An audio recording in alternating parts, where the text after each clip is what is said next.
Support for this podcast comes from the Phil Smith Center for Free Enterprise at the FAU College of Business. The Phil Smith Center for Free Enterprise supports the vision and strategic plan of the College of Business to advance thought leadership in business. The center supports chaired professorships and research, educational programs for faculty members and students, distinguished visiting faculty, along with a lecture series and other educational programs focused on the principles of free enterprise and how those principles affect growth and prosperity. Learn more at business.fau.edu/Phil Smith.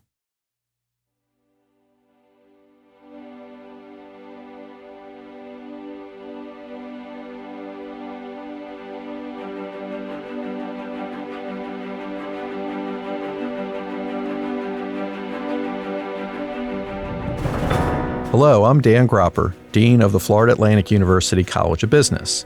Today on Dean Gropper Presents, I'd like to welcome one of our newest faculty members in the international business area in the Department of Management, Lakshman Chandrashekhar. Lakshman earned his Ph.D. at Southern Illinois University at Carbondale in 2003. He has a wealth of experience having taught all over the world. He's taught in China, Finland, France, India, as well as in numerous universities in the United States. Professor Lakshman has also published extensively with 3 books and more than 30 refereed journal articles. Lakshman, welcome to FAU. Good morning, Dean Gropper. Thank you. It's a pleasure to be here at Florida Atlantic University. Thank you for hiring me, and thank you for inviting me to be on this podcast with you. Lakshman, international business is key to our activities here in South Florida, but it's also an important part of business generally. Your research, from what I can see, has focused recently on cross-cultural aspects of individuals and trying to improve management of individuals, understanding the different cultural backgrounds from which they come. Can you expand for us on that topic? Yes, sure, Dean Gropper. So my area is broadly into 4 different streams, if you will, within cross-cultural management or international business types of issues. The first I would focus on is cross-cultural management, how theories that are developed in the West, or more particularly in the United States, how they hold up in other countries. So as an example, one of the things that we tested was, how do employees of organizations, when they're downsized, how do they perceive their management and their social responsibility as a result of, having faced the layoffs themselves, right? And so one of the things we found was that across cultures, ethics is more important than any other cultural value that may make them perceive things differently. So after all, people around the world are similar, at least in some respects. So that's one type of research that I do. The other type of research that I do is stems from somewhat some things that are personal. Having grown up in India and having worked around the world and spent a lot of time here in the United States, I'm first a bicultural, an American Indian or an Indian American, whichever order you want to put it in. So that's one of the types of people that I'm interested in. I study a lot of biculturals and multiculturals, and this has led to good publications in terms of outcomes for me. But biculturals and multiculturals in the international business context, the special importance is that they have special capabilities. They have 2 cultures, not all of them, many of them have 2 cultures ingrained into their schemas, so to speak, which means their mental thinking and processing.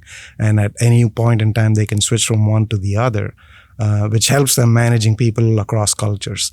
And it also helps them managing diverse groups of people who come in from a variety of different perspectives. So that's the second line of research.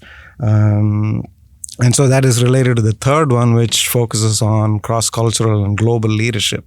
So essentially, the idea is that what kinds of competencies are good for cross-cultural and global leadership, and what, if any, do biculturals and multiculturals bring to the table in that respect.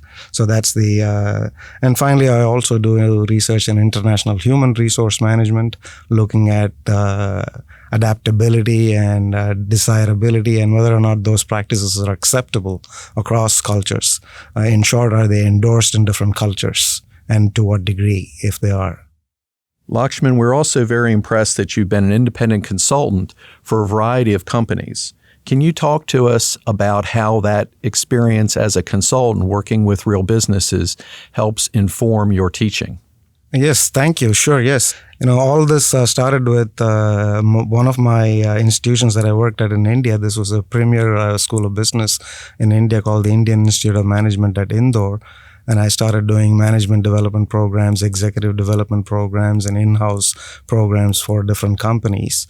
And that is where I really thought that, being a consultant, independent consultant for different firms offering my services would be helpful, both to sustain myself, earn a livelihood, and also, interact with practitioners, if you will.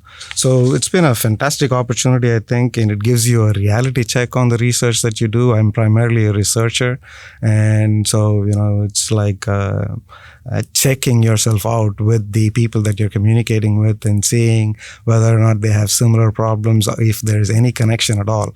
I don't know, one of the biggest problems in academics is there's a huge bridge that needs to be spanned. I mean, there's a huge chasm, if you will, between academia and the practitioner world. And so we see articles every now and then that talk about the academic practitioner span and bridging that divide, so to speak. And so, that's one of the areas in which my experience has helped me. Lakshman, your most recent book was titled Doing Business in India, A Framework for Strategic Understanding, published back in 2015. Talk to us a little bit about the importance of India in the global economy and opportunities you see for cooperation and trade between India and the United States. Very good. Yeah, thank you for that question. I'm a little biased, having been born and raised in India first. But, besides that, I think India is the future of the global economy, if you will. Very simple reason that Goldman Sachs, for example, predicted in the past, before I wrote the book, that India is going to be the third largest economy in the world by 2050. Right, and between now and 2050, they're the only economy that's going to grow at greater than 5% throughout this entire period. So other economies will slow down, all the other emerging economies that we talk of today, but India will not slow down until 2050. And one of the reasons is the demographics and the average age of the population over there, and the size of the population, of course. And the other important thing as far as India and why it's important, in addition to its economic size and strength, one of the top CEOs from an Indian firm that now operates in the United States and is successful in reverse innovation, he said that India is not a sweatshop for hands, but it's a sweatshop for brains. So there's a lot of intellectual capacity in India because of the strong education system and the second or third in the world in terms of producing scientists and engineers every year. So that thing is likely to continue into the next 50, 60 years. And so that's the other exciting aspect. And I think in that sense, the US being the most dominant economy in the world, having friendly relationships with India and growing business ties, almost any American multinational that you can think of that's worth its salt is already present in India, and the others are vying to get in. So, in the next 50, 60 years, we're going to see a lot more cooperation in that domain. Lakshman, you have experience teaching all around the world in multiple countries, China, Finland, France, India, as well as across the United States. Can you tell me about your experiences in those different regions and countries teaching, and what kind of things you see as commonalities across the students, and what kind of things are different? Sure, yes. Thank you for that question. One of the things that I first say about all these experiences, it has been an awesome experience, being to all these countries, living in those countries, and getting to know all these people, both inside the classroom, in front of students, and also outside the classroom, living and working with colleagues and, interacting with various service providers and, going about your daily activities in the towns and cities that I lived in. So, those are the two broad groups of experience. And so there are a lot of similarities among people in all of these countries.